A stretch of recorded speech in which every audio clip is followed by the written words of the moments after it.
And as we can see, Skinwalkers. Just keep you on your toes. We have Skinwalkers by Tony Hillerman. He wrote a book on it. We have movies with our favorite heroes who are playing Indians. Everybody thinks a Skinwalker is a wolf man. Or, we see the Hollywood version, that's supposed to strike fear into you when you're sitting in the movie theater and make you run out and go buy more popcorn. We have the Farnzetta type, illustrations.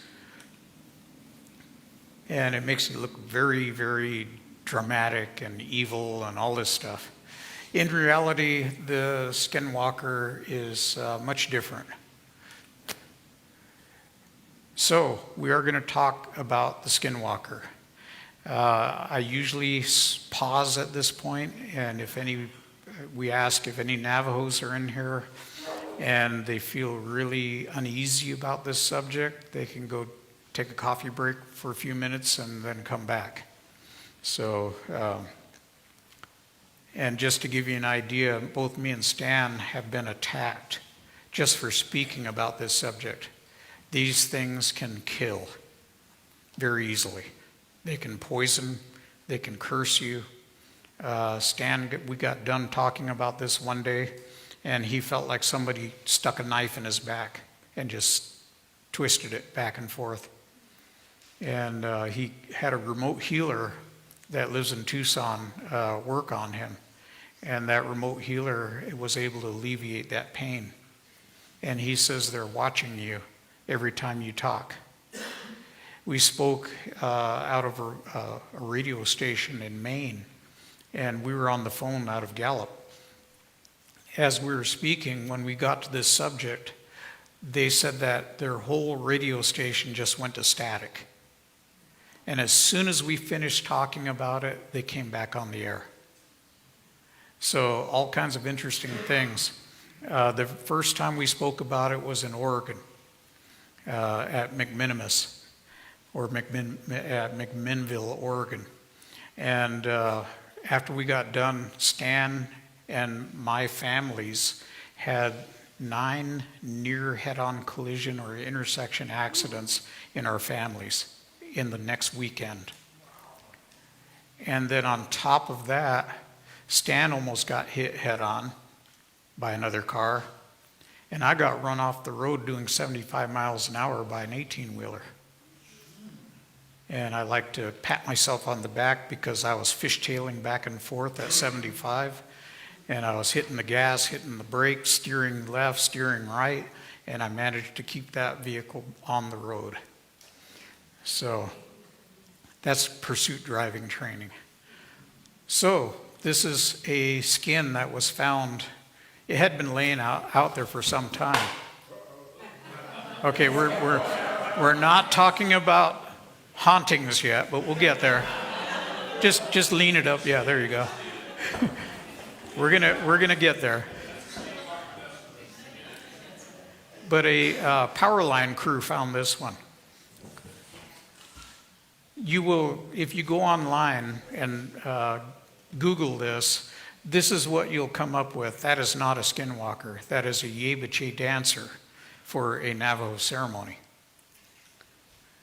This is not a Skinwalker. This is a gentleman who's going through a healing ceremony. That sand painting that's on the ground will be destroyed after they're done.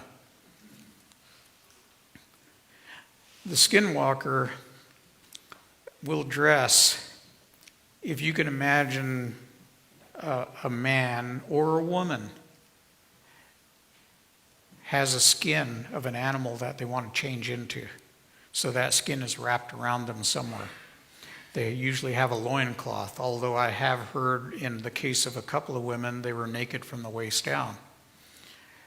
They paint themselves. If you took a sponge and put white paint on it, like latex, like you'd use in your house, and you just blotched it all over your body, even your face, your hair, everything. And after a while it dries and it cracks. That's what they look like. And they carry usually a bag that has a lot of their stuff in it. They carry either a piece of reed or a bone. The bone is traditionally made out of a human bone that's hollowed out. And they put what they call corpse powder in it that's ground up from the corpses of people and the bones of people and other poisons that are included in it. If you get too close to it, it'll take this stuff and spray it right in your face. And that thing will kill you either overnight or very slowly over a couple of days. So, nothing to laugh about. They can run. We have had reports of them running alongside vehicles. Stan had one running alongside his vehicle, and he's doing 65 miles an hour. I had a kid that was, and him and his sister were on the road, and one of them was following their car.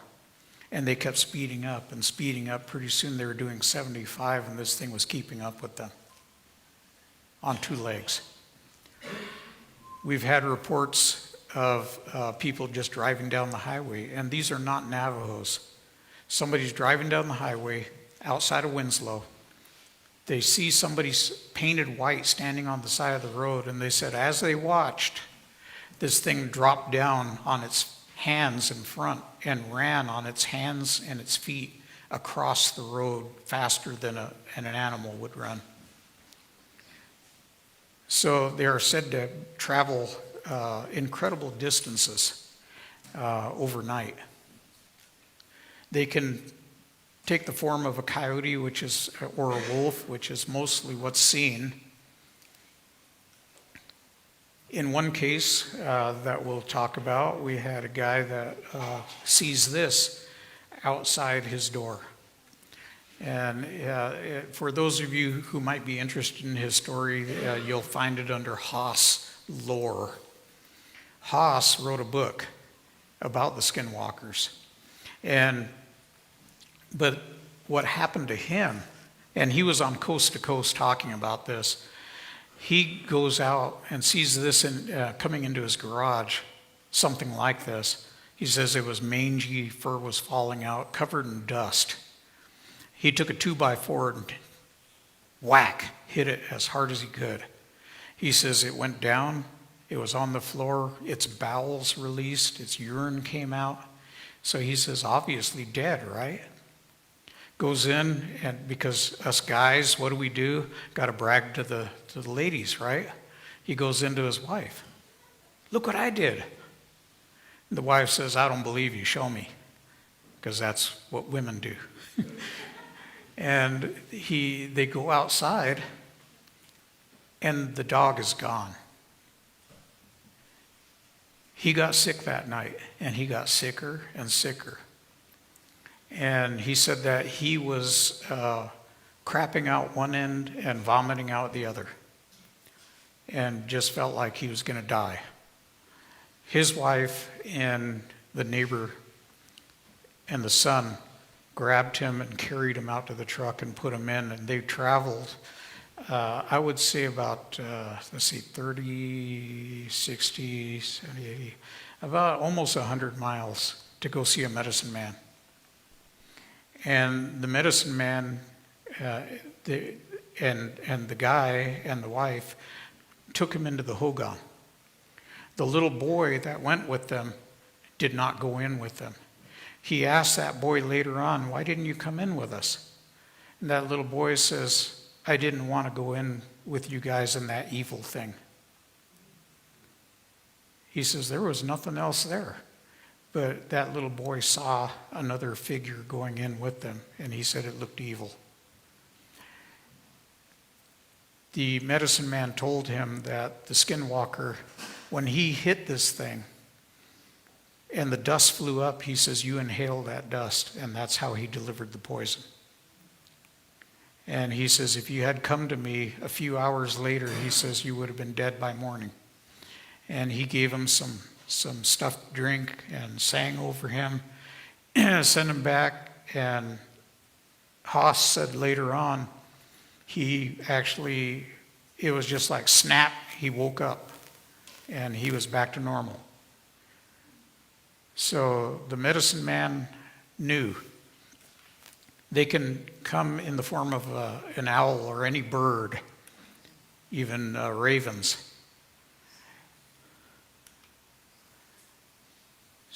This is a female hogan. This is what most people live in on the reservation. And the doorway always faces to the east. In the Navajo tradition, when you get up in the morning before daybreak, you take your corn pollen and you stand in the doorway and you greet the rising sun. And you take the corn pollen and say your prayers to the four directions.